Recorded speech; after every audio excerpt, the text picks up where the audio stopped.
This is the Fitness Wisdom Podcast. Eat sugar to lose body fat. You heard that right. That's what we're going to be talking about today in this episode of the Fitness Wisdom Podcast. Start with the obvious first. What is the sugar diet? Well, there seems to be a lot of confusion around this diet in general because there are many variations to this diet, right? So we have the sugar diet by Cole Robinson. He came up with this term around 1 year ago when he started experimenting himself with the sugar diet. But we also have the honey diet by Anabology. And this is one other guy on Twitter. He came up with this diet also maybe 1 or 2 years ago. And he was experimenting on himself with this diet before he actually put it out to the public. The difference between the two diets is the Cole Robinson's diet, the sugar diet, is primarily eating sugar and doing sugar fasting days. So that means that we're not consuming any proteins or fats on the sugar fasting day. So all our calories basically are coming from consuming sugars and carbohydrates, whereas the Anabology diet, the honey diet, is basically eating half of the day. So the first 2 meals of the day is just sugar, so coming from fruits and honey primarily, and we're not eating any protein or fat in the first half of the day, and we're only consuming protein and fat on the last meal of the day. And we will get later into the podcast why this actually is, because the whole idea behind this diet is to actually induce fat loss. So you may be a little bit surprised that, okay, how can we actually eat sugar and lose body fat, right? It seems a little bit counterintuitive. What do you think about eating carbs and losing body fat? Well, I think this diet proves it quite well that we are actually not going to get fat by eating carbs. And I think this is actually a really positive side of this diet, because there are a lot of individuals out there who are still afraid of eating carbs, which is understandably so, because for years now we've had this idea that we need to do more low carb diets and strictly zero carb diets to lose body fat. But I actually think that this is shedding some light on this topic, which is really, really positive per se.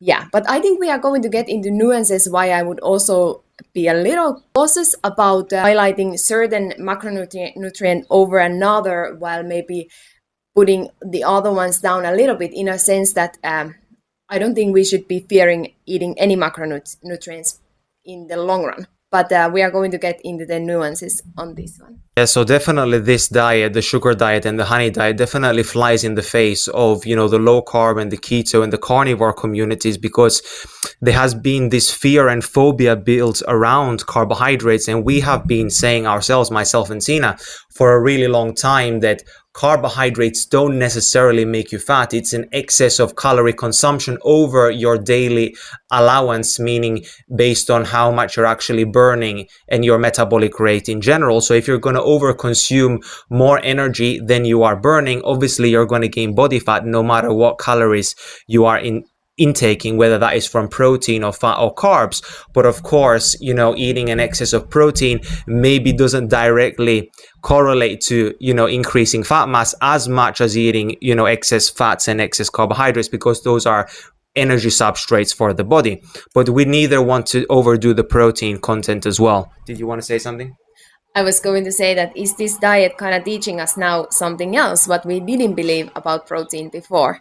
Because it seems that the idea behind these diets is strictly to restrict on protein and restrict fats as well. Mm-hmm. So it seems that is actually the function behind this diet. So could you actually tell me, why are people losing so much fat on this diet? What is the hypothesis behind the diet? I think it's really important to understand the hypothesis and the mechanism behind why people are doing the sugar diet in the first place, why people are seeing such tremendous success, because people are seeing incredible success. People are coming from low carb, carnivore, and zero carb diets, and they are seeing incredible results. And it's not like some magic, right? Because if you eat even a carnivore or a keto diet, that doesn't necessarily mean it's a low calorie diet. And this is, I feel like, what most fat loss diets have in common. At the end of the day, it's all about the calories. Even as hard as it sounds and to accept, it literally comes down to this, because the hypothesis of this diet, of the sugar diet and the honey diet, is that it increases your metabolic rate. So that means you are burning more energy that you are taking in.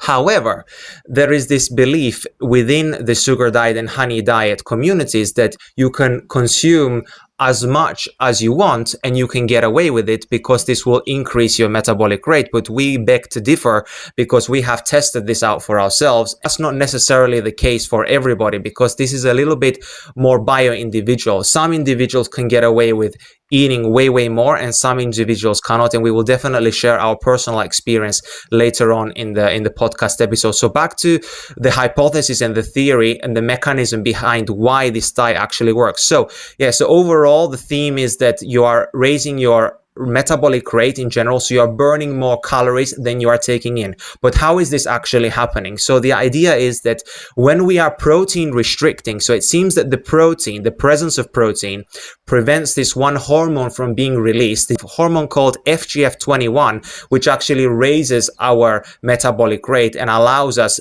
to basically burn more energy while taking in calories, right? And this only occurs in the absence of protein. It's probably will occur in the presence of fat, but the reason why we don't consume the fats with the carbohydrates during the daytime is just to prevent any competing fuel sources for the cells to use. So the idea is to burn through the energy as fast as possible and to be able to produce heat from that energy. So what does this hormone actually do in theory? So the hormone, it activates brown adipose tissue, brown fat, and by doing so, it increases our metabolic rate because we know that brown adipose tissue in general, it burns more energy at rest, compared to white adipose tissue. And it also causes a browning of white adipose tissue. So meaning it causes the subcutaneous fat that you have under your skin to turn more brown because it activates it. And how it does this is by activating the sympathetic nervous system. And this could be one of the downsides to this diet, right? Because if the activation or the production of FGF21, which is produced by the liver, the adipose tissue, and the muscles, is induced through a stress response, through not getting adequate protein, and this being a stressor to the body. If we are doing this long term and we are chronically activating the sympathetic nervous system, this can lead to some issue. We will talk about this later on. But this is like the main mechanism in which it activates the brown fat. And so when the brown fat gets activated, now we cause mitochondrial uncoupling. And what is mitochondrial uncoupling? Mitochondrial uncoupling is when instead of us producing ATP, now all of the energy is turned into heat instead. So instead of us creating useful energy for our cells, now we are creating heat. So we are basically burning the energy away. And this is the theory behind why we can eat more and we can get away with it on the sugar diet, because we're not actually creating the energy, a usable energy for the body. We are dissipating it as a form of heat. Now, in short term and in short bouts of stress, this can be extremely beneficial. And this is actually how most hormetic stresses work. So for example, fasting, ketogenic diet, cold exposure, sauna, any sprinting, high intensity interval training. So all of these things, what they have in common, they increase FGF21. And so you would want to ask yourself the question, why would I not want to do a keto diet or cold exposure or sprinting or all these other things to induce FGF21? And why would I eat sugar if all of those other things induce FGF21, right? And so actually the idea behind it is, and the theory behind in this community, why people actually want to do it with the sugar is because it's so much easier. So instead of actually doing something hard, your body perceives the absence of protein as the hard thing, because it needs protein to carry out its biological processes. So when we have an absence of protein, especially if we're doing a sugar fasting day, meaning there is no protein at all within 24 hours, 48 hours, maybe 72 hours, and then we break the fast by eating protein and fats, basically what this is doing is signaling to the body that, hey, like there's no protein coming in, so I must upregulate my metabolic rate to burn through the energy that I'm consuming to try and extract the protein as fast as I can, so I can carry out my biological processes, my fundamental biological process. And I believe now you can start to see why this can potentially be problematic in the long term, right? So because this is a stress response, just as the same thing as, when we are doing a ketogenic diet and our body is running on fatty acids, this is also a stress response. So doing these kind of diets long term is not necessarily healthy, and we believe, based on our experience and trial and error over the years, that we believe that the balance is somewhere in the middle. We have to find the balance in the middle, because if we do not, then it can be extremely dangerous. If there was one substance that could increase your energy levels, optimize mitochondrial function, boost ATP production, help to optimize your hormones, remineralize the body with ionic minerals, boost cognitive function, assist detoxification, and support your gut health via the microbiome, this substance is Shilajit, known as the destroyer of weakness. Shilajit is a herbal mineral substance made from the decomposition of plants and bacteria. This process taking place over thousands of years. It is harvested from high altitude locations, primarily the Altai and Himalayan mountains. And what makes Shilajit so unique is that it's made by Mother Nature herself. I call it nature's methylene blue. Not all Shilajit that you find on the market is created equally. This is why I only use and trust Mountain Drop Shilajit. They have an extremely high quality Shilajit product that has been rigorously tested for heavy metals and impurities. Grab yourself some Shilajit, the destroyer of weakness, today, and head over to mountaindrop.com. Use the promo code MobilityFitness at checkout for a nice discount as well. So what other factors do you think are contributing to people's weight loss on this diet? It depends, I think, because it's all about nuance when it comes to the weight loss, because we need to think where is the person coming from. So if we are coming from a really messy diet and maybe we are eating a lot of processed food and all this stuff, and then all of a sudden we have a structure which we can follow and we can adhere to the structure, and we are going to be, if we are going to be eating less calories than we are burning, or the less calories than we were eating before, we are going to see results. So we are going to see quite a drastic fat loss in some cases, just simply because these individuals are now allowed to eat as much as they want, seemingly, as much as they want food. But obviously, if we are eating, let's say, because some people are going to be eating fruits, some people are adding some honey in there and all that. Even table sugar. Even table sugar, yes. And that is more satiating maybe than some hyperpalatable foods that people have been having before. So fats and carbs. Fats and carbs together, in processed forms, those don't seem to provide as much satiety, and they will be detrimental from a caloric perspective as well.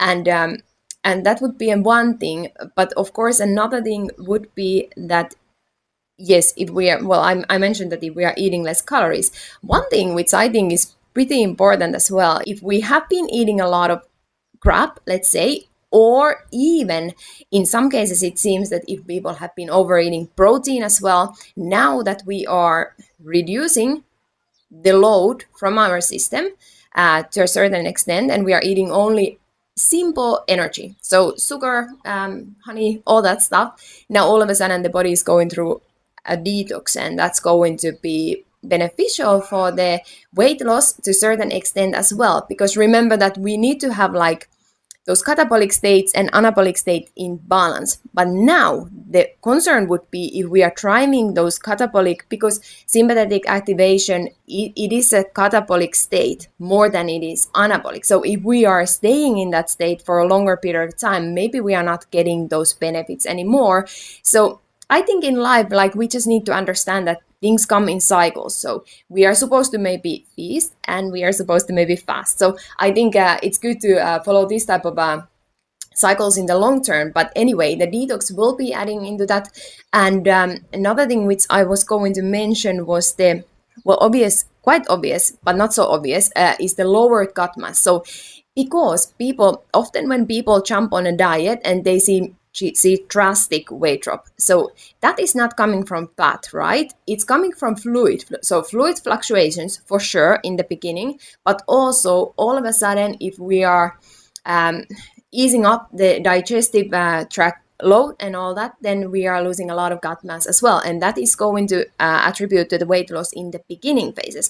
And anybody who has been on diets knows that after a certain period of time, the drop in the scale is going to slow down, and that happens with anything, really. So yeah, that could be something that contributes in the beginning. I loved what you said earlier about the bioindividuality and where people are coming from, because this is truly like what makes all the difference. So for example, if someone is eating the very few calories before, and all of a sudden they go on this diet, they may potentially even gain weight at the beginning, because they are actually, consuming so much more than before. However, due to all the other factors that Tina mentioned, such as the lowered gut mass, the fluid fluctuations, and just the variety in general, because if you're stuck with one specific way of eating for a prolonged period of time, this can stall your fat loss even if you are in a calorie deficit. So this just shows us the importance of a varied diet, right? So at the beginning, you may experience insane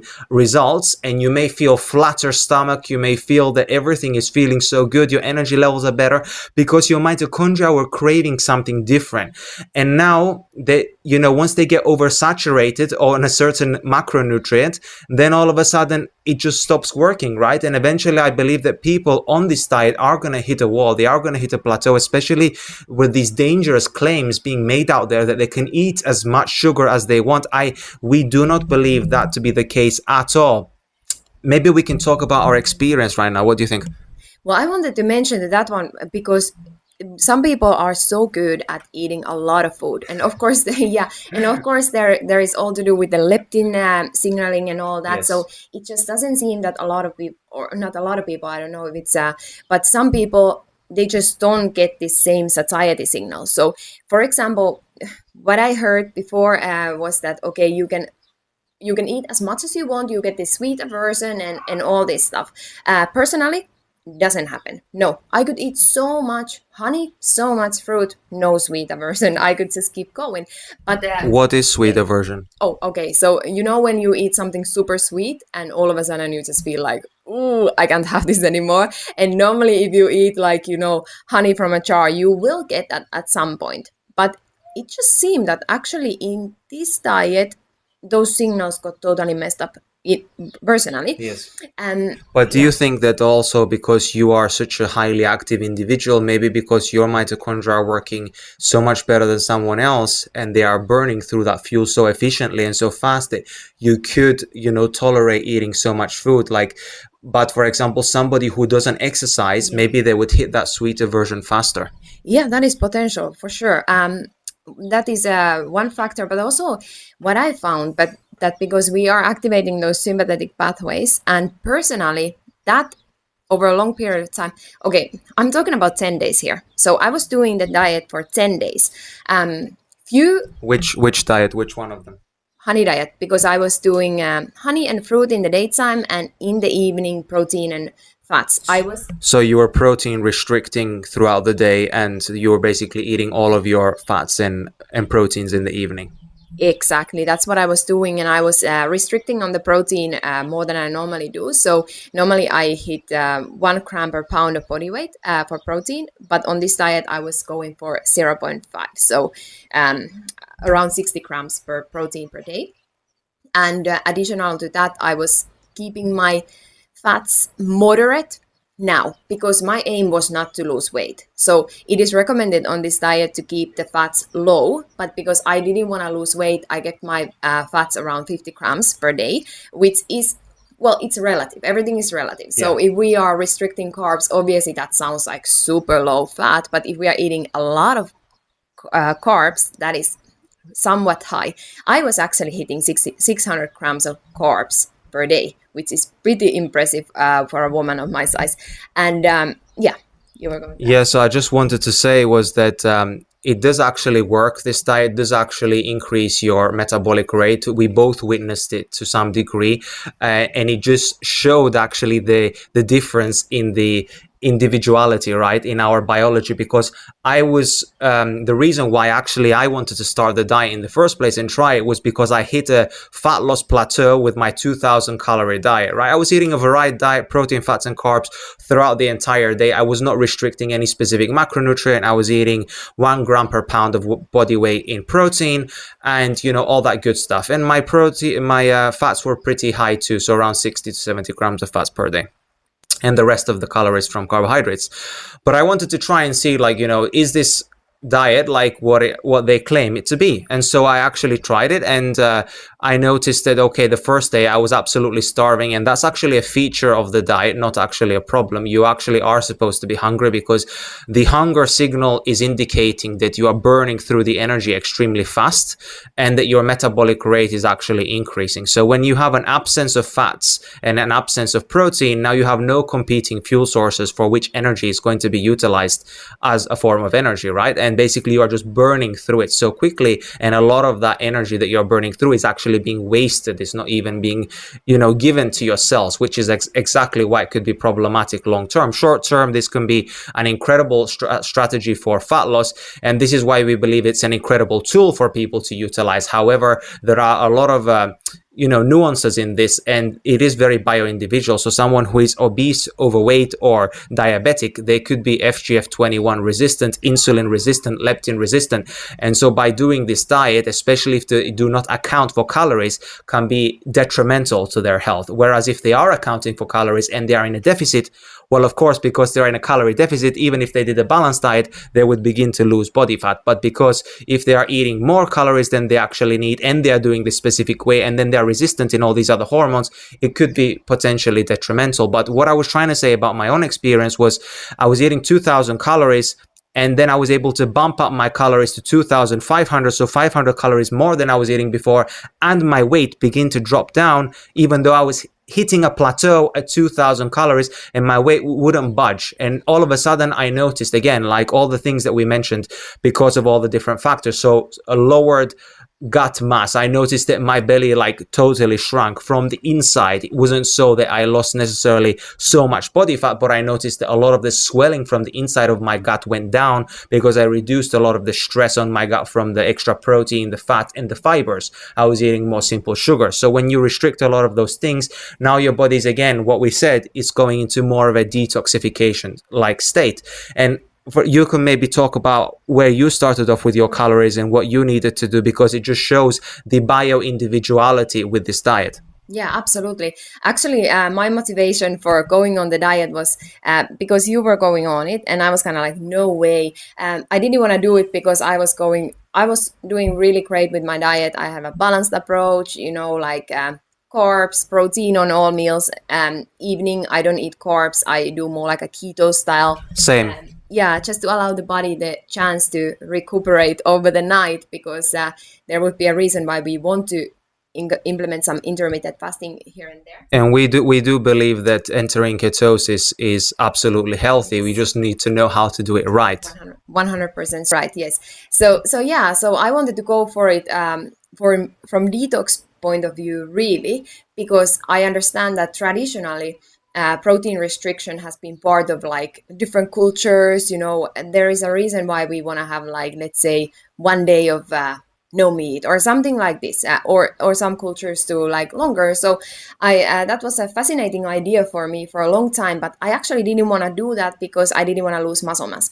And this is one thing why us who do bodybuilding style training, we want to obviously keep building that muscle and retain as much muscle as possible. So I never wanted to do it, but it seemed compelling that on this diet we can actually preserve the muscle mass, which makes sense because carbs are protein sparing. So, and obviously if we are pumping our calories up as well, we are getting a lot of food, then we are less likely to lose that muscle mass. That would make sense to me, that the body recycles the aminos. And basically, yeah, so I went in it for detox purpose, really. But for a couple of days, what happened? The first morning when wait a second, you started off at how many calories? That's right. I started off around 2,200 calories, and that's my maintenance calories right now. So then from there, the first day that I did it, I lost 1 kilo of weight just by doing the same. I think I was doing the same calories for that day. Yeah, so listen to this. So she ate the exact same calories as she did on a balanced diet, but she lost 1 kilo. Now, that 1 kilo could be a combination of body fat, gut mass, and water weight, right? It's not necessarily guaranteed that it's body fat. No, and I think most bodybuilders would relate to this, that you do this carb refeed. So you pump up your carbs for 1 day or 2 days or whatever is needed, and you will feel super tight in your body, and your muscles are feeling nice and full, and you are feeling actually pretty nice and lean for those couple of days or 1 day or something. And well, yeah, I felt super lean, but I also started feeling like, okay, I'm like shedding that body weight, so I don't want to do that because I am already super lean as it is. So then I pumped up my calories, and now I wasn't counting my calories because I wanted to just pump them up as much as I could, because people say that, okay, you can eat as much as you want. And what happened was that because I keep to my meal time, so it's only 3 meals a day, not like snacking throughout the day, because that I don't believe in at all. Oral health as well, I think, is we must account for. So yeah, I was eating as much as I could on my breakfast, and then as much as I could on my lunch.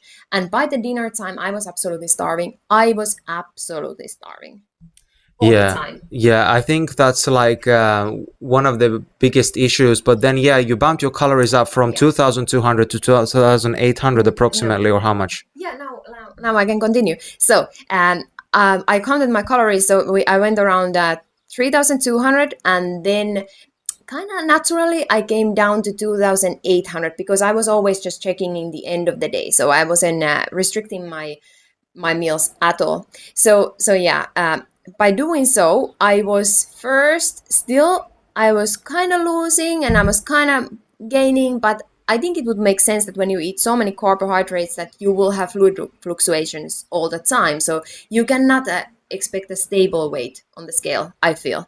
That was my personal experience. But towards the end, I would say 6 days I was doing great. Sixth day was somewhat sticky. This didn't But feel I like I think we was. need to bring in there, like we did also one day when we traveled and we ate like a really huge amount of calories. And that just proved to me that we just ate a lot of the calories from carbs, right? And that just proved to me that you cannot just get away with eating in excess calories, because basically I gained quite a lot of weight the next few days, and it took me at least more than 1 week to recover from that on the scale. I did feel more fluffy, more fat. Maybe I had a lot of water retention. Maybe I didn't gain body fat. Maybe I just gained so much water. But even if it was just water, it was extremely uncomfortable. I didn't feel good energy wise, and it just proved to me that you just cannot over consume the calories and expect to lose the body fat. There is a threshold in which your body is sensitive to the energy and is burning through the energy efficiently. Once you exceed that threshold, for example, I'm an individual that if you tell me as much as you want, I can eat probably 4,500 calories in a day, no problem. Do you think that I'm going to lose body fat on that kind of quantity of calories? Absolutely not. That is absolutely a bulking state for me, which is I'm going to be gaining a lot of body fat, right? So I need to be extremely cautious, because I feel like my leptin signaling is not the strongest, because my background, where I came from, I was an overweight and obese child. And I feel that some of those signals and receptors in my brain are still sort of dampened or damaged from a young age. Whereas with Tina, for example, she's always had a very, very vigorous and fast metabolism. So she needs to be more careful in consuming too less, because she has to actually try and overdo her energy intake to make sure that she's not going to lose body fat, because she doesn't want to lose and get too lean, right? Because you're already like in phenomenal shape. So why would you want to drop the body fat if you're not going to step on stage and do a bodybuilding competition? Absolutely right. And also I want to continue on my experiment. Just hang on there, because this is, I think, super important. So when I was going through the days after 6th day, I just started feeling such heightened nervous system state. So I was in this sympathetic drive all the time, and that is a terrible state for me personally to be in, because you were talking about the metabolic differences. I think it's a lot to do with the nervous system. That's true. And yes, and of course, the health of our leptin signaling and all of that is super important. But personally, my goal is always to find my nervous system in the most regulated state throughout the day as possible. And this diet totally flipped me over to that sympathetic drive, and it was actually terrible, because I was losing my sleep as well. So I wasn't sleeping well in the night and all that. So now I would like to understand what's happening there. Why is it so detrimental to push our body all the time on that sympathetic drive? Because I'm also understanding that now that I was eating so much carbs, so much energy, and I was actually feeling this feeling of fire inside of me. I felt like every single cell of my body was in fire. So, and I couldn't dampen that down. So what's happening there? Is it to do with the ROS, with the uncoupling, or what's going on in our mitochondria?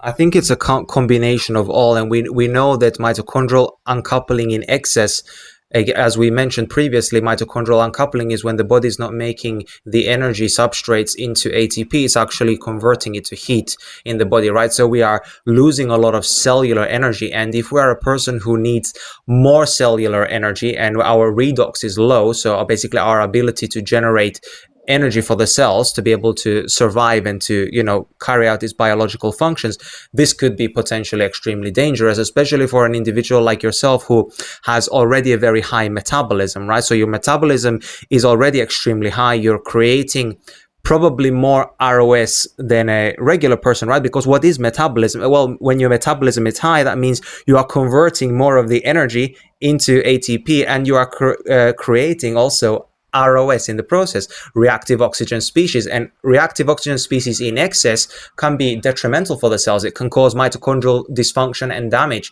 and this is then going to dampen our ability to produce cellular energy. So in the long term, this diet can be super detrimental. So it is very bio-individual. So depends on the individual. Where are you coming from? What's your starting point? What's your metabolic health to begin with? If your metabolic state is not in a good health, it can be extremely dangerous for you, especially if you're an individual who is like obese or diabetic and you are eating in excess. Now, this is where it comes back down to, it is the excess of the energy. Of course, even just eating lower calorie and still just eating only carbs is problematic because it's pushing the body in the stress state. And as we said, the FGF21 hormone is a stress hormone. It comes out in times of stress. And so if it comes out in times of stress, and it's due to a sympathetic activity, sympathetic activation, well, you would think that, as we have mentioned before on previous podcasts, it's super essential to bring your body back to a parasympathetic state as much as you can throughout the day, because this is where your body heals, regenerates, detoxifies, cleans itself. It does all of the good stuff that we actually want. It optimizes the hormonal function.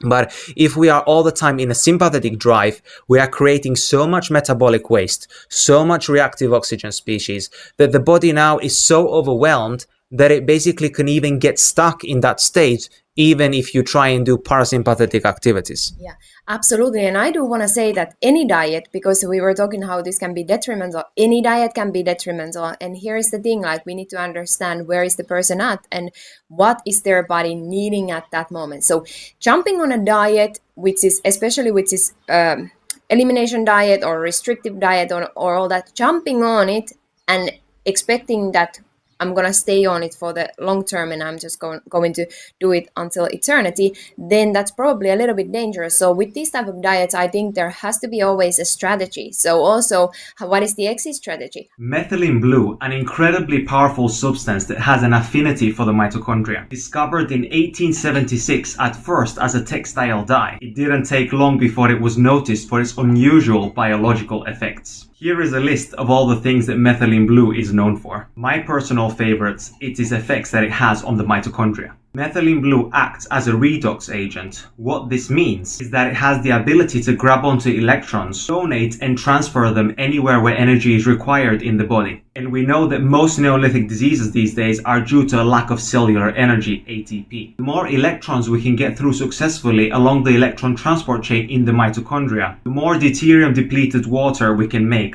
as well as the end of energy production, which is ATP. The energy that we need to power all our cellular processes come from electrons. So it only makes sense, the more we take care of our mitochondria and our energy production, the more energy we have for our overall health, well-being and vitality. If you wish to explore the methylene blue that I use, head over to meragimedicinal.com/mobilityfitness and use the promo code mobilityfitness at checkout for 15% off your entire order. So we're eating all of these carbohydrates. What about the deuterium content in all of these foods?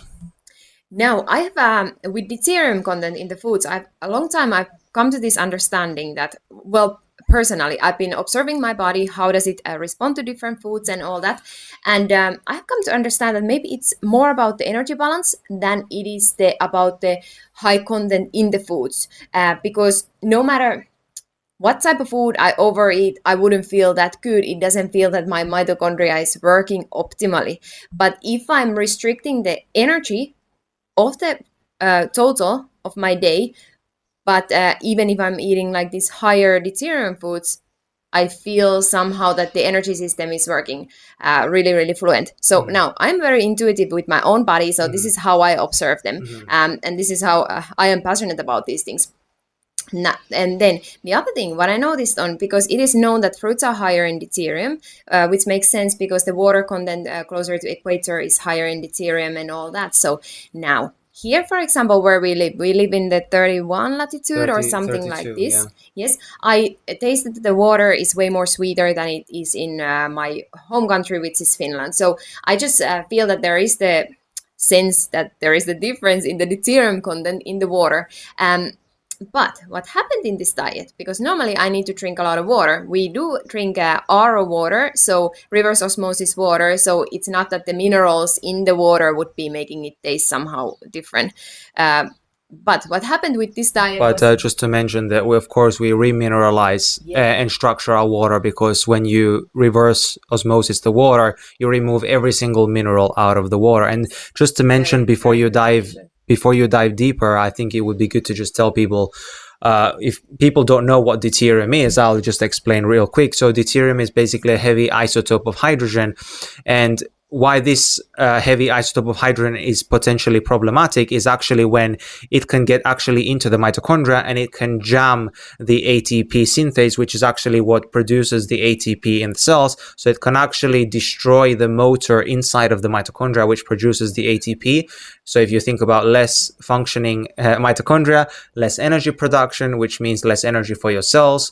And that is another problem with this diet. So again, we have mitochondrial uncoupling. So we have a loss of energy. So we're not making as much ATP.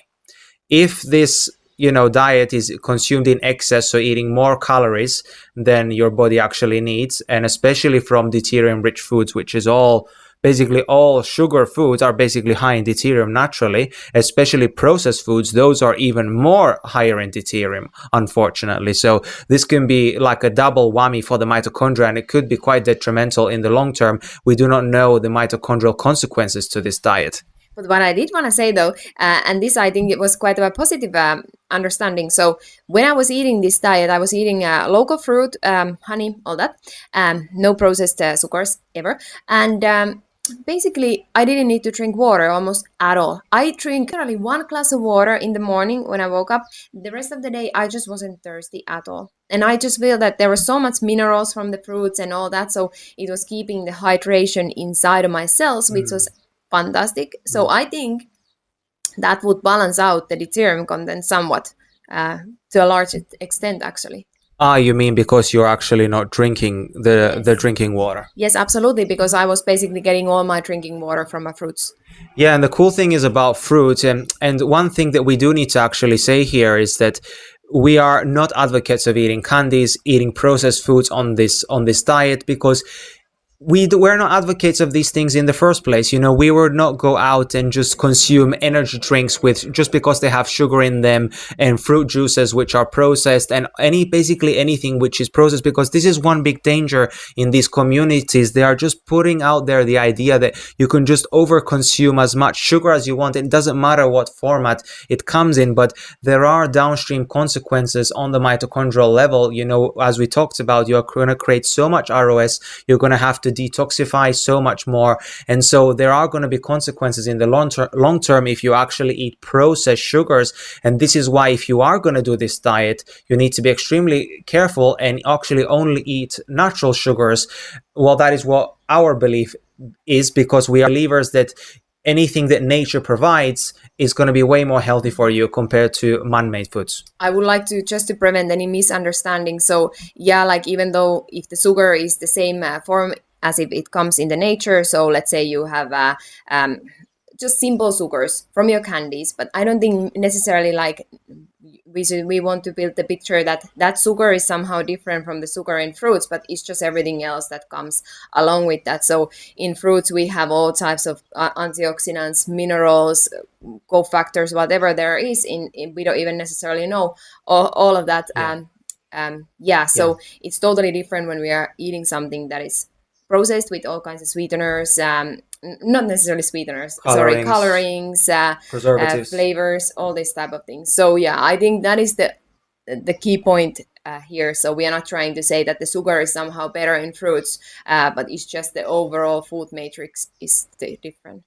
Yeah, exactly. And the food matrix is what actually makes the foods more protective. And this is why when you look at the literature and you look at the studies, that honey, how it's actually super beneficial for humans and also fruits, whereas when you look at just plain, cane sugar or candies, they can be detrimental for people's health. And that is because exactly what Tina mentioned is that the fruits and the honey comes with all of these cofactors, the enzymes, the vitamins, the minerals. It comes with the structured water, which is the most biocompatible with your body. And that is also what I found as well, is that before I probably drank 3 to 4 liters of water per day. And I always listened to how my body needs the water. So I never drink water on purpose just because I need to drink water. I try to avoid that as much as possible because excess urination and depleting minerals is absolutely not a good idea. So people need to lose this idea that you need to just consume as much water as possible to be healthy. You need to listen to your body and learn how much water does your body actually need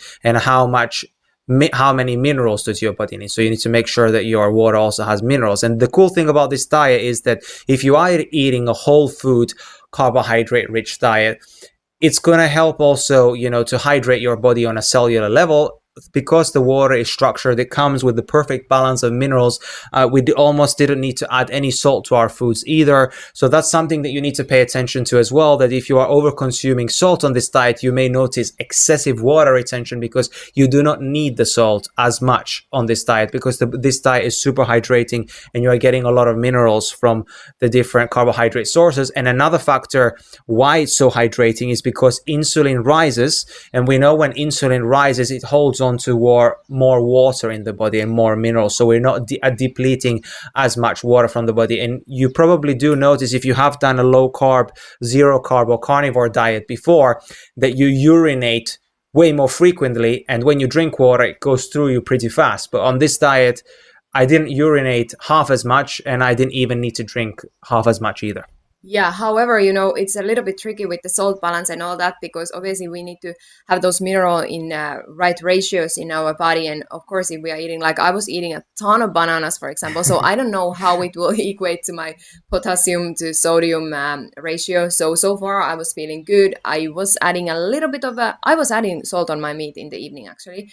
But just to say that it's not like we are necessarily somehow balancing our minerals, even if we are getting a lot of minerals, because there is also the calcium to phosphorus ratio to think about. And because, most often if we are eating a lot of fruit, we are getting a lot of phosphorus. But if we are not eating dairy, or where is our calcium coming from? So I think these are just all things that we need to think about. And also not to mention to the nutrient profile as well, like if we are limiting our fats for a long period of time, well, my concern would be the fat soluble vitamins for sure, vitamin A, D, E, and K. Well, obvious it is that we don't need as much antioxidants like vitamin E to protect the fats from being oxidized, but there are reasons why we need those vitamins, like K vitamin as well, super important. Yeah, and I feel like if we're living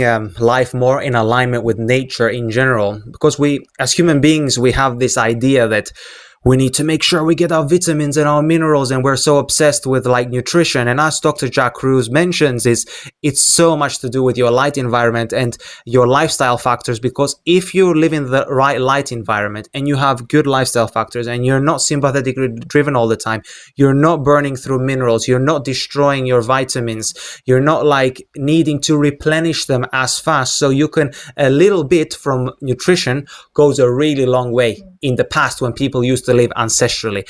Now, with a more stressful lifestyle that we are all living, even if we do try to take care, we are encountering way more stress as a modern human compared to our ancestral, relatives.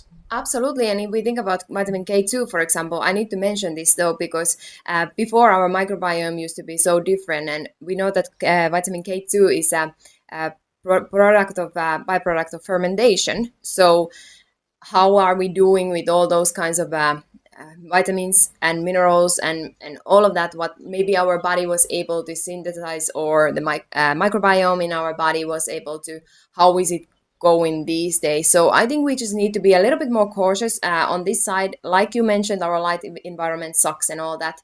So I think we just have to marry these two aspects together and consider like what do we need from all worlds to be able to thrive as human beings. Can I mention here, because you were saying that how we don't advocate for the eating candies and eating all the time and all that. I think there is a very important reason for that, because we need to be a little bit careful how we train our mind and how we train our bodies. So this is very important, because we learn behaviors and habits, and those are a little bit hard to unlearn as well. So let's say if we are on a diet, as some people are now suggesting, that you can eat as much as you want, as often you want, whatever you want, as long as it's simple sugars. Yeah. Now, what's going to happen when we train our body in this way, that, okay, now I feel a little hungry, I'm just going to eat a little, and like this all the time. So there is all the time something in my pocket. What's going to happen when I try and go in a balanced diet? That's not going to end well. So in a balanced diet, you don't have this FGF21 and all that to drive your metabolism, and you cannot eat as much. So then it doesn't work really well. And also, if we became leptin resistance or anything like that, then that would be a double whammy. So yeah, just to caution with that a little bit. So that's why one reason why we love this 3 meals a day type of approach. No snacking. Obviously, heavily active individuals are a little bit different story. We need to always, as it comes down to nuances. Yeah, and with the snacking topic, I just feel like why it's such a scam in general, like snacking, the fact that the industry and the food industry has capitalized on this, is selling people these little tiny granola bars and like these yogurts with these like, you know, fruits inside and all this crap, and the energy drinks. Why it's such a scam is actually because it just drives you to be hungry all of the time. And when you're hungry all of the time, obviously you're going to overconsume calories, right? And then you're inevitably going to get fat. Even when you think that you haven't consumed that much in a day, if you add it up all together, you actually ate way more than you would if you actually ate 3 solid meals and you got really, really full. Because if you think about it, when you snack, what are you telling your brain? You're telling your brain food is coming in, and your brain is used to the idea that when food is coming in, it wants you to eat to the point where you cannot eat anymore. So you reach a satiety level. That's when your leptin is working appropriately, right? And so if you reach a satiety level and you're full, then obviously you don't want to snack, right? For how long? For maybe 4, 5, 6, 7 hours, maybe 8 hours, depending on the type of macronutrients that you consumed.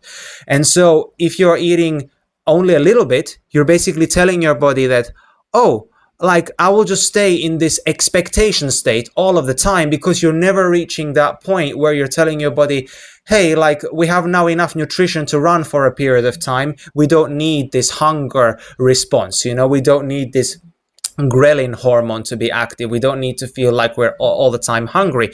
So I will just suppress that ghrelin hormone. Whereas if we are snacking, we are elevating that, and we are just constantly keeping it high, and that could potentially even cause us these belly aches, this feeling like we are, you know, constantly starving and running out of energy, and that makes us want to keep on consuming these snacks. And it's really not a great state to be in, especially for your mental health mainly, never mind about the fat gain. Yeah, I think that's very nicely said. Thank you. And yeah, we just need to be responsible as coaches, like you mentioned. What kind of message are we putting out there? But honestly, like we could make this kind of rant about any diet. That's true. When it comes to like some extreme diets, because there are the positives and then there are the negatives. But yeah, the more sustainable way is the more better way. That's how we believe as coaches.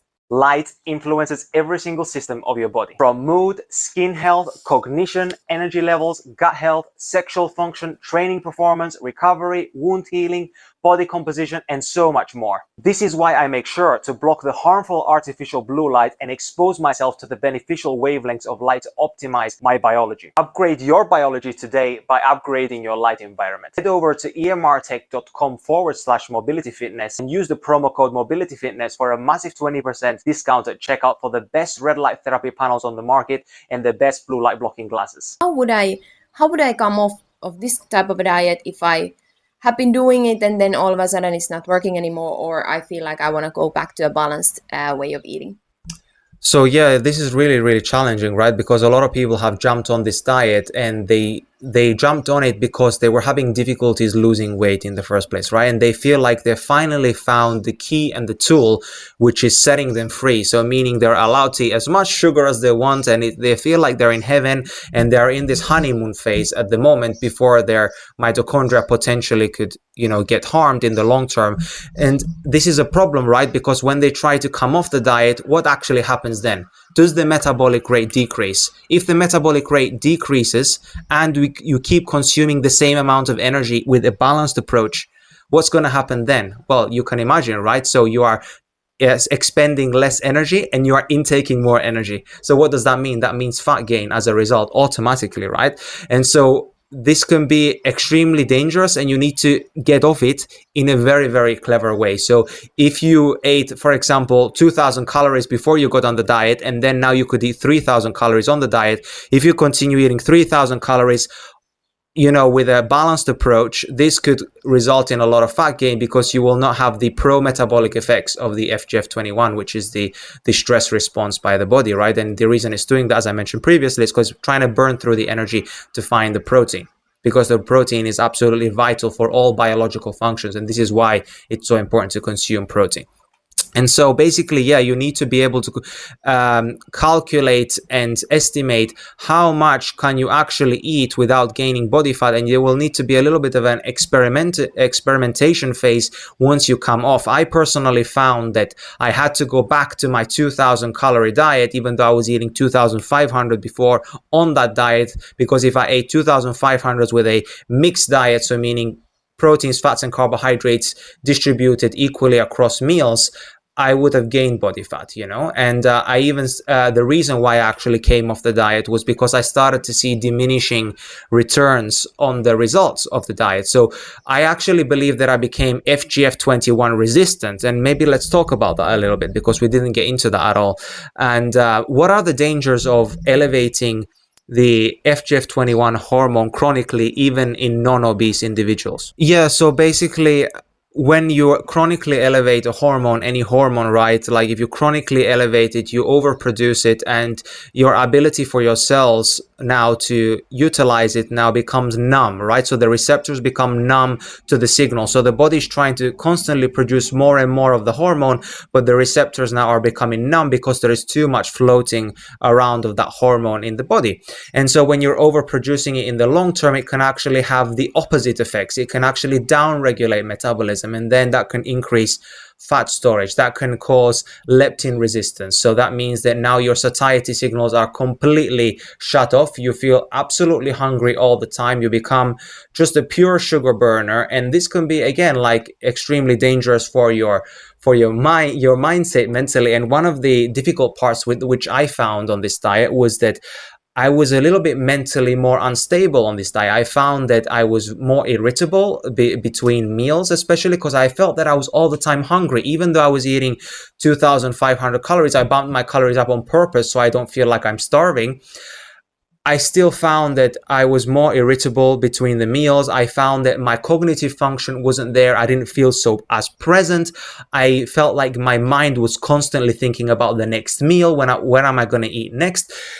Because my body was just literally running out of energy because it was wasting a lot of that energy. My cells were not getting that ATP that they actually needed. So again, like in the long term, this can be like super, dangerous, mainly for the mindset, and especially if people have some kind of mental health disorders, this can be quite problematic. And maybe this is why keto and mainly being in a ketotic state actually is so beneficial for people with mental health, because it creates this more stable energy, which your body is actually now making more ATP because it has an abundant energy supply from your body fat, and it's never running out of that ATP. So now your brain starts to feel safe, so your nervous system can start to wind down. Do you want to add something to this?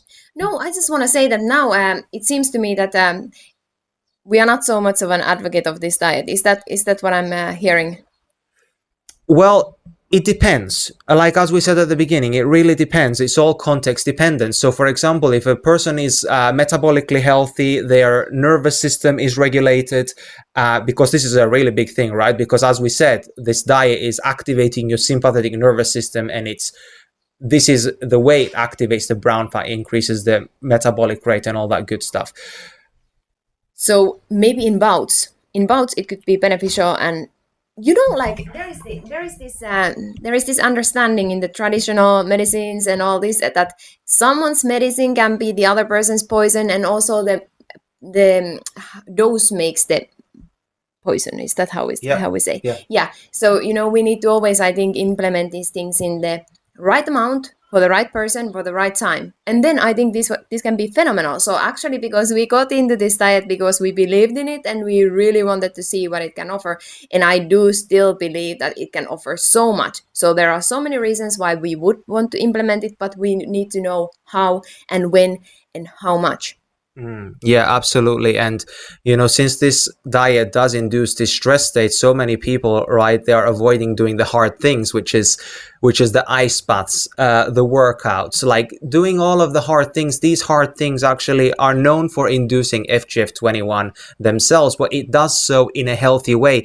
The cool thing is, for example, by doing all of these different other strategies, which I mentioned, is you have a stressor, the stressor stops. And so therefore your FGF21 also reduces as well. So that means you get this short burst of FGF21, which is healthy, which causes this mitochondrial uncoupling, so the loss of energy, which is good like in short bouts. But if you have it in excess, as we mentioned, you have too much, this is related to a disease state. Everyone is doing these on their own, a lot of people without a coach or something. So maybe they need to have a little bit of understanding on their own physiology and see what works and what doesn't, because sometimes we are a little bit blinded from that. And also, what I do want to mention though is that why I find these diet endeavors a little bit dangerous somewhat is that a lot of people don't look at any other environmental factors or lifestyle factors, but it's only the diet. And I can honestly say that this type of diet is not the diet that I would do if I was living a lifestyle under artificial blue light, without getting the natural light on my skin. Here's the thing. Infrared light and UV light, we know that those influence our sugar metabolism and our insulin sensitivity beneficially, positively. So I think it's quite important to understand our light environment as well. So food is super important. It's nutrients for our body, but similarly is light nutrients for our body. So I think we need those to be orchestrated correctly on a cellular level. And this is why I think we can't miss out on those factors when it comes to these kind of conversations. I just wanted to add that one in there. Oh yeah, fantastic! Yeah, really great addition. I just totally forgot about that because we dove so deep into the diet that I forgot about the the lifestyle factors and the habits. Because like a lot of the reasons why people are not able to lose that body fat in the first place is because their lifestyle factors are pretty crap. They're living an indoor lifestyle, they're never getting in the sun, they're not getting grounded, they're not regulating their nervous system. And so by being all the time just bombarded from every single direction, now your body goes into this shutdown mode, right? Understandably, because it goes into self-preservation mode. So when your body is under constant attack from all of these environmental stressors and factors, when it goes into self-preservation mode, do you think that your body actually cares about losing body fat? No. We talked about this before on one of our previous nutrition podcasts that we did, which I believe was episode 28 and episode 30. So definitely go and listen to those. Those are some lifelong knowledge and wisdom that you will be able to carry with you like for a lifetime, because that knowledge doesn't change, right? And it always comes back down to the energy and the nervous system regulation and all that good stuff. 100%. And actually I need to add in there, which is a really important thing to pay attention to, which I talk about to my clients. So when we are staring at our screens in the day, all day, many hours, and then we are acting on impulses when it comes to food. So we are really impulsive with our food decisions. If we are like just distracting our face from the screen and then we are eating something straight away, like things simple as this. So what I always do is kind of like take time off of those screens and really like try and tune into my body, because blue light does make us impulsive, doesn't it? Yeah, exactly. And basically, we know that blue light itself increases our, our glucose, right? In our blood glucose. And then this is problematic because then we have these sugar crashes, right? Because insulin comes out to take away the glucose from the bloodstream, and then we get this crash. And then that is what creates this impulsive decision now, because now the body either has a decision to make whether that is going to generate more glucose, like through gluconeogenesis, or dump glucose from, the tissues into the blood, and again cause another blood sugar crash, or we're actually going to listen to that impulse and we're going to go and search for food. And this is what creates this impulsive, decision. It's also messing up with our dopamine in the brain as well. So it's actually creating this high in the brain. So, and then after, when we get away from the blue light, now it's creating this low. So it's because it's so artificially blue and it's not combined with the other colors of the spectrum, of the electromagnetic spectrum. Now it's causing this imbalance in the brain, and now our dopamine went way too high, so it comes crashing down. So again, it creates this addictive behavior, this addictive personality, where you are constantly seeking and searching for something outside of you to feel the satisfaction. Now, I think this will be another episode we need to talk on. This is super important. But yeah, I also wanted to ask, how would you approach the fat loss? However, I do think that we talked about those in the previous episodes pretty much in detail anyway. Yeah. So people can just go and listen to those ones, not to make this one too long. Yeah, absolutely. And well, I mean, how I would approach it is the same as I approach it every time. So basically, I would always make sure that we are in a calorie deficit, right? And of course, it's useful at some times to have these refeeds in when we are doing a dieting phase, because this could potentially break your plateau. If your metabolic rate has decreased so much that, that you may need to do a refeed. And if you've been dieting for a prolonged period of time, so you've been super consistent on your diet, you've been dieting for 2-3 months in a row, non-stop, you've been super adherent to your diet, and you've been super consistent, and you've gotten a lot of fat loss, but then your fat loss has stalled, that's probably like a good time to do a refeed. And a refeed would be only one meal, not a full day, right? Because if you do a full day in a week, that's when you're going to ruin a lot of your progress that you have made on your diet. But basically, if you do one meal, it's just going to stimulate your metabolism to increase. And then if you go back to your calorie deficit, so you would eat more calories than you normally do. Let's say you eat 2,000 calories, you do a refeed day, 2,500, 2,600 calories, so 600 calories extra than you would normally eat. That would help raise your metabolism. Then the next day you go back to your 2,000 calories, so your regular diet that you were doing before for fat loss, and then eventually you're able to break that plateau because now your metabolic rate is higher and you're able to be in a deficit again. We'll end the episode there, guys. We hope that you found this episode helpful, and if you have any questions, do leave them in the comments below. We will try to answer as many as we can. We did try to bring a nuanced perspective to this topic because, as you have seen on social media, things are getting like totally out of hand with this diet. There is like the two opposing camps. There is the carnivore, low carb and zero carb people like attacking the sugar diet. Then there is the sugar diet people attacking the carnivore people. And then there are the people in between who are just totally confused and they don't know who to listen to. And we are just here to tell you that this is just a short-term tool, a strategy that you can have in your toolbox to induce rapid fat loss if you know what you're doing. If you're in a calorie deficit, you can't overconsume calories like in excess and get away with it. This is based on our experience. We're telling you like what we actually went through. Some other people are seeing different results, but we're coaches, we work with people, we need to be responsible, we need to bring the nuanced perspective, and this is what we try to bring to you through this episode, is to bring you the balanced approach about and the pros and the cons of this diet. Yes, you are able to see the benefits. We saw the benefits at the beginning, but it seems to have diminishing results as time goes on, especially if you overconsume your calories. You may see a benefit at the beginning, but you need to just keep that in mind. So if you do actually want to try this diet out and you want to do it safely, definitely contact us. We will be able to help you with that, help you to also transition safely off the diet as well, because that is a super super important thing. We have yet to see the downfall or the negative consequences of what happens when people are coming off this diet. So I hope that it's not as bad as we think. Take care, guys. Subscribe to the channel, drop a comment below, and see you next time. If you guys enjoy the topics and guests I bring on the show, I would really appreciate it if you left me a 5-star review on Spotify and also subscribe to Fitness Wisdom Podcast on YouTube as well, as this helps to spread the knowledge and wisdom with the world. Until next time, this is the Fitness Wisdom Podcast.